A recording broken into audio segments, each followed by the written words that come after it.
الحمد لله رب العالمين، والصلاة والسلام على خاتم الأنبياء والمرسلين وعلى آله وصحبه أجمعين. أما بعد فأعوذ بالله من الشيطان الرجيم. بسم الله الرحمن الرحيم. ذلك الكتاب لا ريب فيه هدى للمتقين الذين يؤمنون بالغيب ويقيمون الصلاة ومما رزقناهم ينفقون. ذلك الكتاب لا ريب فيه هدى للمتقين. دا کتاب لا ریب فيه، پدې کې شک مکوي، پدې کې شک نشته. ذالک الکتاب کی دا ذالک چې دینو دا مبتدا اسم اشاره، الکتاب کې مشار الیه خبر. ذالک الکتاب دا کتاب دی، دا کامل کتاب دی، دا مرتبه والا کتاب دی. ذالک الکتاب دا خبر واقع کو نه دی، معنی دا شو چې دا کامل کتاب دی. لا ریب فيه او پدې کې شک نشته ده، هدن هدایت ده لپاره د پرهیزګارانو. یو اشکال په دې باندې دا راځي چې څنګه الله سبحانه و تعالی فرمایي لا ریب فيه په دې قرآن مجید کې شک نشته، حالانکه د مکه مشرکان نور چې کوم منکرین قرآن دی او قرآن مجید کې شک کوو، نو څنګه الله فرمایي چې لا ریب فيه په دې کې شک نشته؟ بلکې الله سبحانه و تعالی خدا هم وضاحت کړی دی، ان کنتم فی ریب مما نزلنا علیک، که چېرته کې تاسو په شک کې یو شک کوئ په هغه قرآن کې چې کوم پر خپل بنده باندې نازل کړی دی. دې نه خو دې معلومیږي چې شک پکې هغوی کوو، نو شک پکې د هغې جواب دا دی چې لا ریب فيه معنی دا ده چې په دې قرآن مجید کې شک نشته دی. که دا خلک پکې شک کوي نو دا د هغوی د خپلې کج فهمۍ او د هغوی د فهم د کوتاهۍ نتیجه ده، ورنه په نفس الامر کې او په حقیقت کې په قرآن مجید کې شک نشته. او په دې مسائل الرازی کې دا محمد بن ابي بکر بن عبد القادر الرازی رحمت الله علیه داسې جواب کوي چې دا نفي نه ده، دا لا ریب دا په معنا د نهي سره ده. مطلب د دې دا دی چې لا ترتاب فيه، په دې کې شک تاسو مه کوئ، انه من عند الله. او یا د دې جواب دا دی چې المراد انه ليس محل الريب. لا ریب فيه معنا دا چې دا قرآن مجید د شک محل نه ده. بل مطلب د دې دا دی چې لا ریب فيه عند الله ورسوله والمؤمنین، په دې قرآن مجید کې شک نشته پنځ د الله، پنځ د رسول د الله، پنځ د مسلمانانو. ځکه مسلمانان پکې هم شک نه کوي، الله سبحانه و تعالی پکې هم شک نه کوي، د الله پیغمبر پکې هم شک نه کوي. د هغوی په نسبت باندې په قرآن مجید کې شک نشته، او د مشرکانو د منکرین قرآن په نسبت باندې پکې شک شته، هغوی خو شک کوي پکې. نو د لا ریب فيه معنی ده. او یا هغه تا ما وویل چې دا نفي ده او په معنا د نهي سره ده. لا ریب فيه ای لا ترتاب فيه، لا ترتاب فيه انه من عند الله. لکه قرآن مجید کې الله فرمایي ان الساعه آتیه لا ریب فیها، وان الساعه آتیه، قیامت یقیني را روان دي، شک پکې مه کوئ. لا ریب فیها لا ترتاب فیها. ذلک الکتاب لا ریب فیه دا کامل کتاب دی، لا ریب فیه په دې کې شک نشته. دا ذالک که تاسو لږ سوچ وکړئ نو دا اسم اشاره ده، او دا اسم اشاره بعید دی. یو دی هذا، یو دی ذالک. هذا د نږدې دپاره راځي او ذالک د لرې دپاره. نو دا قرآن مجید دا خو نږدې دی، ذالک الکتاب دا کتاب، نو هذا الکتاب پکار ذالک یې ولیکل. نو دا یوه خبره یاده لره چې یو بعد مکاني دی او بل بعد رتبي دی. بعد مکاني معنا ده چې په مکان یعنې لرې ستانه لرې دی، نو ته ورته ذالک. یو چې د یو څیز مرتبه ډېره زیاته اوچته ده، نو هغې ته هم په اسم اشاره بعید باندې اشاره کوي. نو قرآن مجید اگر چې نږدې دی، خو د قرآن مجید مرتبه او د قرآن مجید شان هغه ډېر زیات اوچت دی، نو ځکه یې ورته اشاره وکړله په اسم اشاره بعیده باندې. ذالک الکتاب لا ریب فیه، شک پکې مه کوئ، دا قرآن مجید محل شک نه دی. هدى للمتقین، دا قرآن مجید هدایت دی د پاره د پرهیزګارانو. دلته کې تاسو دا یاد لرئ دا هدن مصدر دی، هدا یهدي هدایتا وهدن، او قرآن مجید ذات او حمل د صرف وصف په ذات باندې ناروا وي. مونږ دې شی ویلی چې زید قائم، دې شی نه شوی چې زید قیام یا زید علم.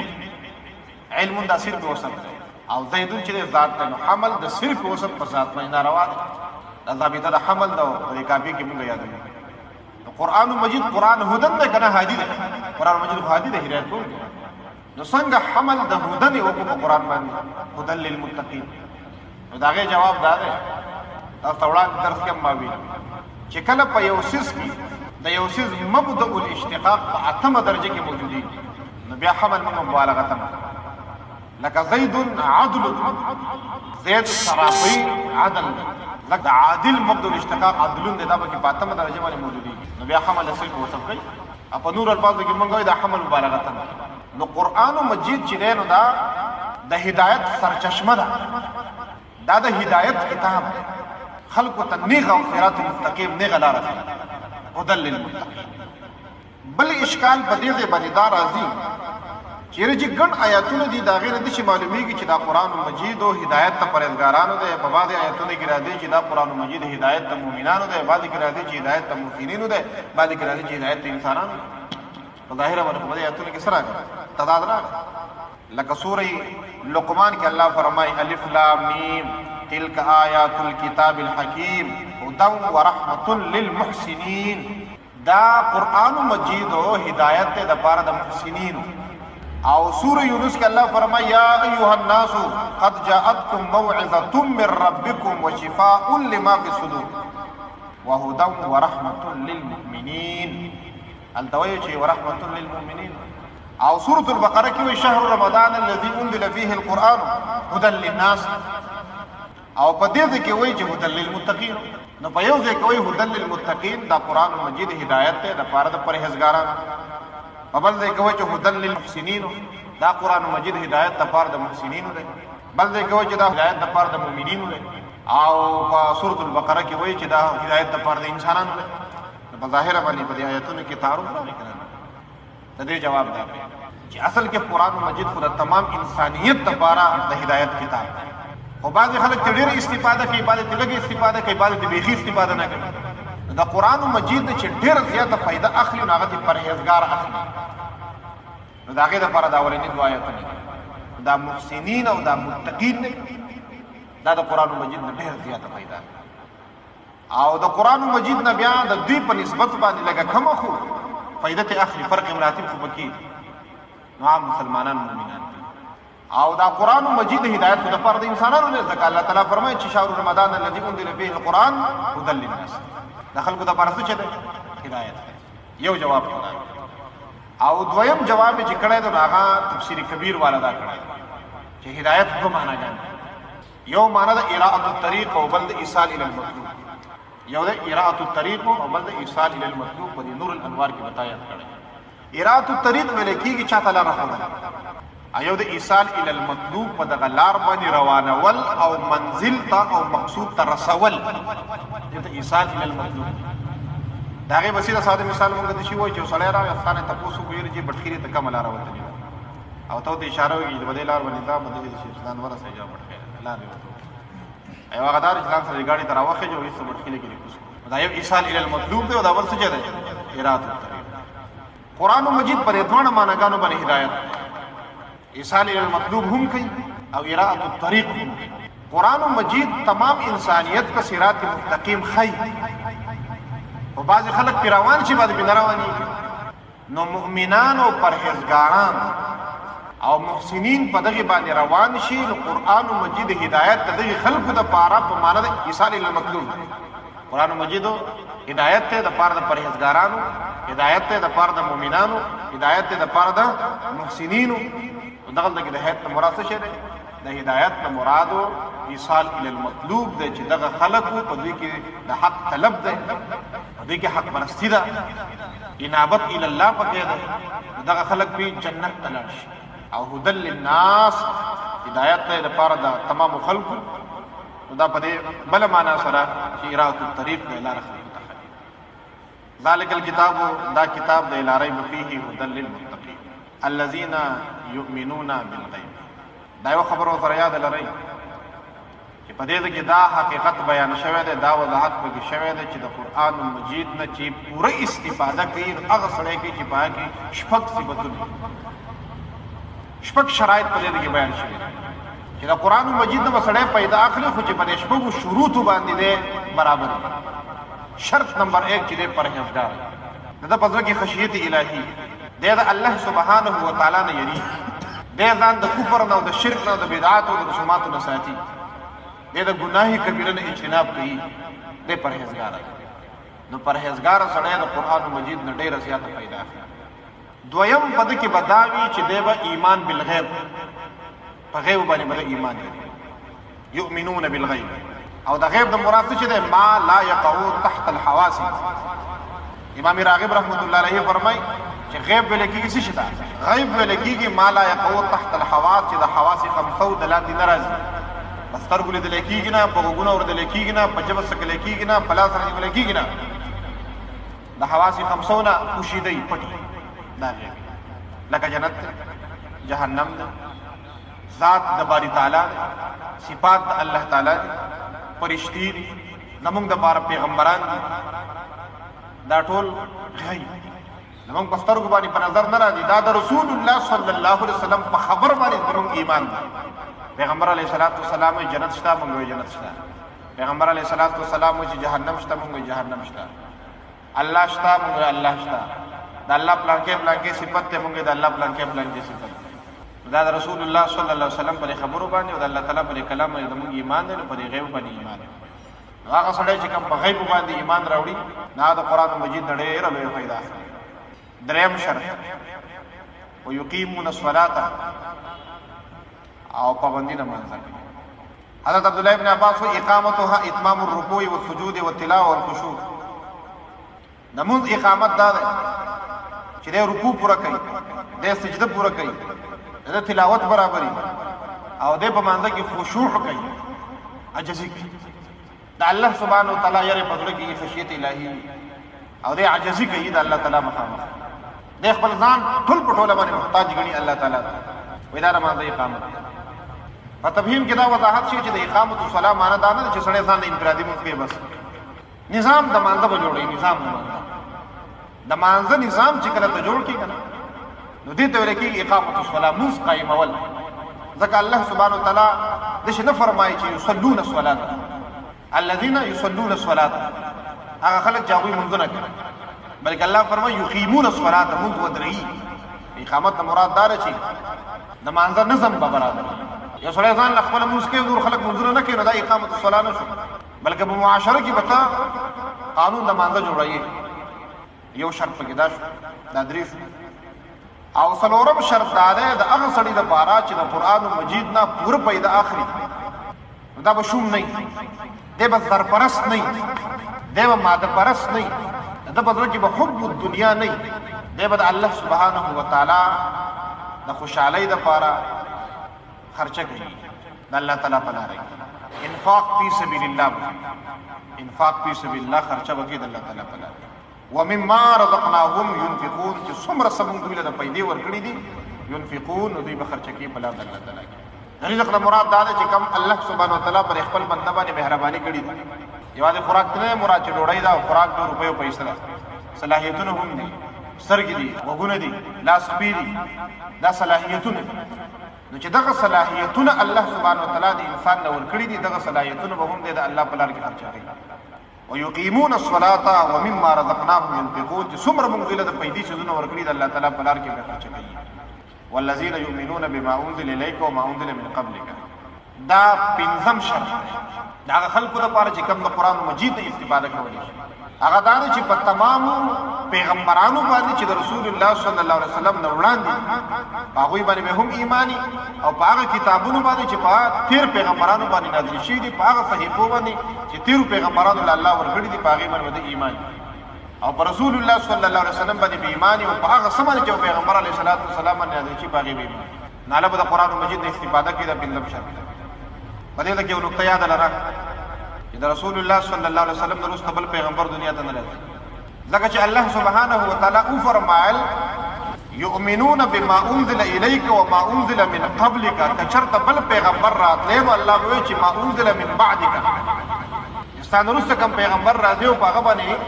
کوم کتاب نازلېږي په هغې باندې ایمان لري، نو دی پکې ونه ویل. دا صریح دلیل دی په دې خبره باندې چې د رسول الله صلی الله علیه وسلم نه وروسته بل پیغمبر دنیا ته نه راځي. پیغمبر علیه الصلاة والسلام اخرنی پیغمبر دی، ګڼ دلایل به نور هم شته، خو دا هم دلیل دی. دا هم دلیل د په ختم نبوت باندې د پیغمبر علیه الصلاۃ والسلام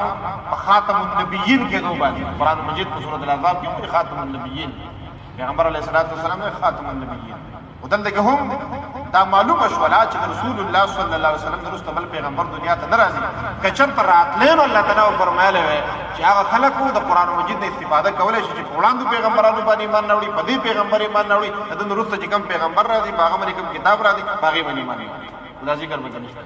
سفرما یؤمنون بما انزل الیک هغه قرآن چې پتا نازل شوی دی هغه باندې ایمان لري او هغه کتابونه چې ستاسو وړاندې نازل شوي په هغه ایمان لري او رسول بل پیغمبر دنیا ته ناراض یو خبره فردا یاد بل خبره دا چې دا آیات کریمه په حجیت حدیث باندې دلیل د پیغمبر علیه الصلاۃ والسلام چې کوم احادیث مبارکه دي په هغه باندې ایمان دغلته کې دا ما عام وਹੀ مطلوب که غیر مطلوب وਹੀ مطلوب مراد قرآن مجید دی او وਹੀ غیر مطلوب هم د الله د طرف نه نازل شوی د الفاظ د پیغمبر علیه الصلاۃ والسلام نور چې کوم مضمون دی کوم مفهوم دی دا د الله د طرف نه نازل شوی او د پیغمبر علیه الصلاۃ والسلام الفاظ لکه الله سبحانه وتعالی دا وضاحت کړی دی وما ينطق عن الهوى ان هو الا وحي يوحى پیغمبر علیه الصلاۃ والسلام د خپل ځان نه خبره نه کوي چې کوم خبره کوي نو هغه د الله تعالی طرف نه وایي برابر خبره کله به وحی مطلوب قرآن مجید کله به وحی غیر مطلوب احادیث مبارکه دلته الله فرمای بما انزل هر هغه څه چې نازل کړل شوی دی الیک تا ته وحی مطلوب ده که غیر مطلوب ده نو مسلمان با مؤمن په دې باندې ایمان لري او چې کوم سره په دې باندې ایمان لري د قرآن مجید نه استفاده پوره کولای شي ورنه وبالآخرة هم یوقنون دا شپږم شرط د قرآن مجید نه هغه خلک استفاده کولای شي چې په آخرت باندې داغه ایمان او دا رضان سره ګډ عقاید راغونډي د دې سړي په عقیده دی چې دا دنیا د همیشه اوسېدو دپاره ځای نه دی په دنیا کې به سړی همیشه نه اوسېږي او دا دنیا هم د همیشه دپاره الله نه ده پیدا کړي بلکې دا دنیا به ورانېږي کله به ورانېږي نو علم یې الله سبحانه وتعالی سره دی چې قیامت به کله راځي دنیا ګورې بقا ورانه ده دا فنا کېږي ختمېږي دویم ردي سړي په عقیده دی چې زه مړ شم نو زما د مرګ نه پس به الله سبحانه وتعالی زما سره د هر یو عمل حساب کتاب او درېیمه دا ده چې کوم سړی دی هغه د الله سبحانه وتعالی د مرضۍ مطابق ژوند تېر کړی انفرادي و اجتماعي نو الله تعالی به جنت او چې کوم سړی د الله تعالی مخالفت کوي په دنیا کې نو هغه سړی به جهنم ځي وبالآخرة هم یوقنون په آخرت باندې دې خلکو پوره یقین او په دې کې الله سبحانه وتعالی دا خبره مؤکد کړې ده چې هم دغه خلک به په آخرت باندې یقین لري اوس چې په کومو خلکو کې دا شپږ شرایط راغونډ شول دی پرهیزګاره دی د ایمان بالغیب لري انفاق فی سبیل الله کوي ایمان په تیرو کتابونو باندې او د پیغمبر علیه الصلاۃ والسلام باندې چې کوم قرآن نازل شوی دی په هغې باندې د ایمان دی په حدیثو باندې د ایمان دی او اقام الصلاة د مانځه پابندي وکوي لمونځ ودرېږي او په آخرت باندې د ایمان دی چې دا شپږ شرایط پکې راغله دا خلک په نیغه لار باندې روان دي اولئک علی هدی من ربهم دغه خلک چې په هغو کې دا شپږ شرطونه راغله نو دغه خلک په سمه لار باندې علی هدی من ربهم په نیغه لار باندې روان دي په هدایت باندې په صراط مستقیم باندې روان دي او دغه هدایت د چا د طرف نه دی دا د رب د طرف نه دی واولئک هم المفلحون او دا خلک کامیاب نظریه خو نن سبا د کامیابۍ هغه بل شرط دی الحال چې موږ په خپله سوسایټۍ او معاشره کې لږ نظر وکړو نو د خلکو سوچ د خلکو فکر د خلکو خیال د خلکو نظریه د خلکو ایمان دا جوړ شوی چې د کم سړي سره ماده ډېره ده ماده دنیا ورسره ډېره دا سړی کامیاب دا سوچ د مکې د مشرکانو دا سوچ د مدینې د منافقینو دا سوچ په هغه وخت کې د هغه ماده پرستو دنیا پرستو زر پرستو یهودیانو هغوی کامیاب سړی هغه سړی دی چې د هغه سره ماده ده د هغه سره روپۍ پیسه ده د هغه سره مال و جایداد دی نو دا سړی کامیاب دی او الله سبحانه وتعالی حقیقت بل شان دی کوي تخکاره وای هغه سړی چې کم سړی په غیب باندې ایمان لري کم سړی اقامت الصلاة کوي د مانځه پابندي کوي مونځ ودرېږي او کم سړی په آخرت باندې ایمان لري کم سړی پرهیزګار دی کامیاب دی حقیقي کامیابي یو الله سبحانه وتعالی موږ ته بډاګه کړله چې کامیاب سړی دا دی حقیقي کامیاب سړی دا دی د دنیا خو چې څومره الله سبحانه وتعالی ته په نصیب کې لیکلي هغومره ده یا په سخته باندې یا په راحته باندې خو چې کم سړی د آخرت دپاره دنیا قربان د دنیا دپاره آخرت قربان دی دا سړی حقیقي کامیاب دی او دا سړی هوښیار دی او عقلمند دی او دانشور دی او قرآن مجید دا وضاحت وکړو چې په نیغه لار باندې دا خلک روان دی چې کم خلک په دې شپږو شرطونو باندې پوره دي او دا نور خلک چې کم کامیاب خلک تصور کوي کانسیډر کوي نو کم خلک دی دغه خلک خطا دي ځکه چې یو سړی ډېر زیات مالدار شي، ډېر زیات مالدار شي نو مري به یا کله پس مري یا کله پس مري یا شل کله پس مري عمري. دا قارون نه ګوره زیات مالدار لا دنیا نه دی، قارون ډېر زیات مالدار. نن سبا هم خلکو په دې کامیابۍ کې د یو بل نه سبقت کې پلانکې په 1 نمبر باندې مالدار دی، پلانکې په 2 نمبر باندې مالدار دی،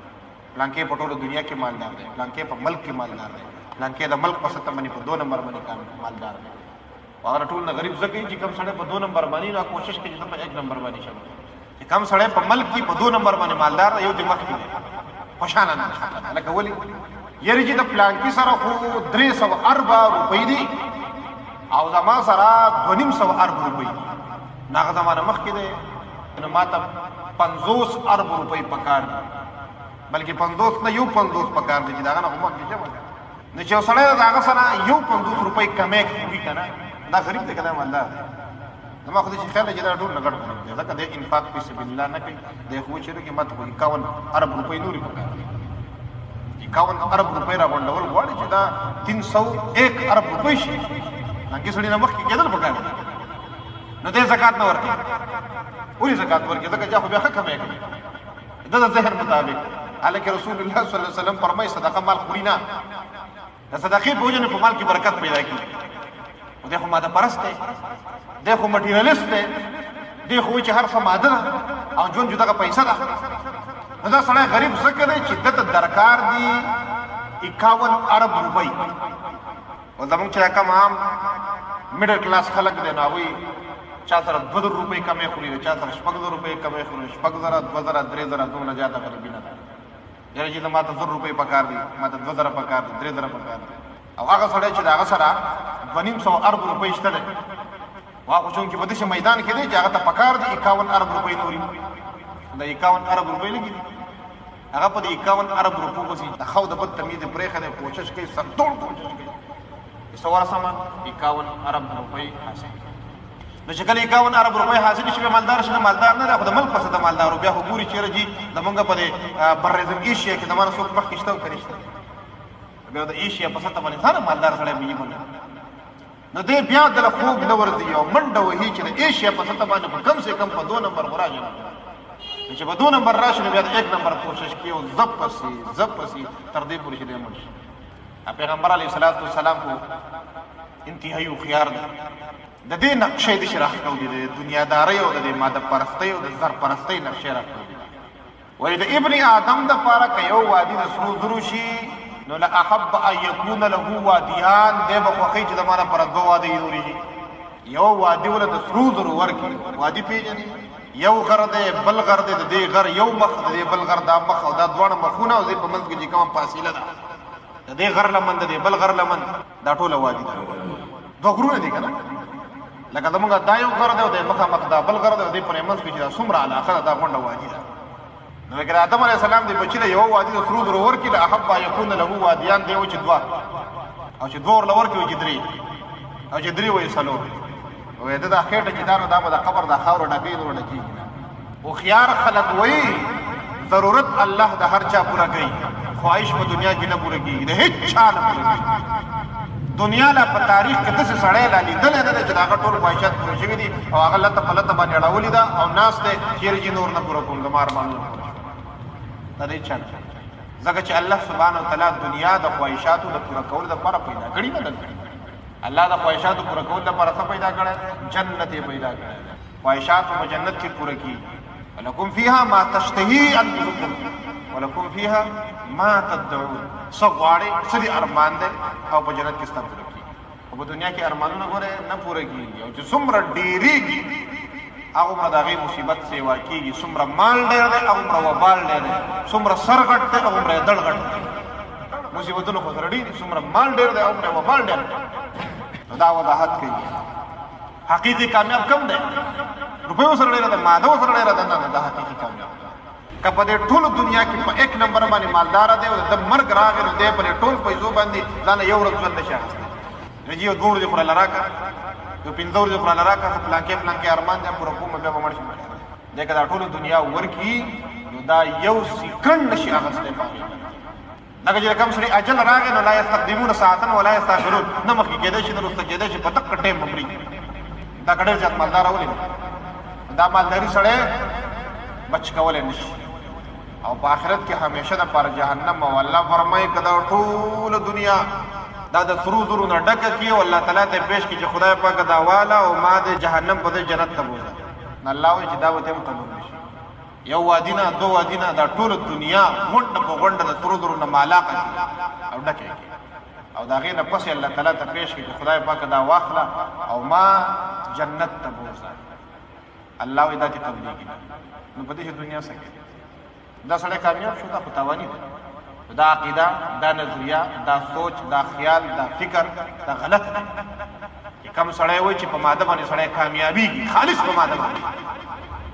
نور چې یو سړي له الله سبحانه وتعالی حلال مال ورکړي نو ډېره خبره ده ډېر مال دی حضرت عثمان غني سره ډېر مال حلال مال په انفاق فی سبیل الله کوو البته آخرت ګټو دنیا پرې پیسو باندې ځان آخرت ګټو او چې یو سړی خالص دنیا ته هر څه خالص دنیا ته هر څه چې دا ژوند هم دی او دا کامیابي هم ده دا آرام هم دی دا سکون هم دی دا سړی په غلطۍ ځکه چې زمونږ خطایي دا ده چې مونږ په اسبابو کې آرام لټوو حالانکه حقیقي آرام ورکوونکی خو الله سبحانه وتعالی دی اطمینان ورکوونکی الله تعالی دی الله فرمایي واولئک هم المفلحون حقیقي کامیاب دا هغه خلک دي چې پای کې دا شپږ شروط دی پرهیزګار دی دی مؤمن دی دی د مانځه پابندي کوي دی د الله تعالی په لار کې خرچه کوي دی په آخرت باندې عقیده ته مضبوطه ده دا سړی حقیقي کامیاب ابو عبیده وایي كل من اصاب شيئا من الخير فهو مفلح کم سړی ته چې خیر ورسېږي دا سړی کامیاب او د دې اصل چې دی نو دا فلح فا لام او حا په لغت کې د دې معنی شق او قطع د دې وجه نه عرب وایي ان الحديد بالحديد وسپنه په وسپنه باندې کټ کېږي شک معنی ده د دې وجه نه زمیندار ته په عربۍ کې فلاح ورته ځکه چې د ځمکه شلی که نه یوې راغستې یو په یو باندې دغه ځمکه شلی یا کشۍ راغستې کودالې راغستې په هغې باندې ځمکه وشلی په هغې کې بیا دننه تخم نال کړي او بیا راوخي نو ځکه زمیندار ته فلاح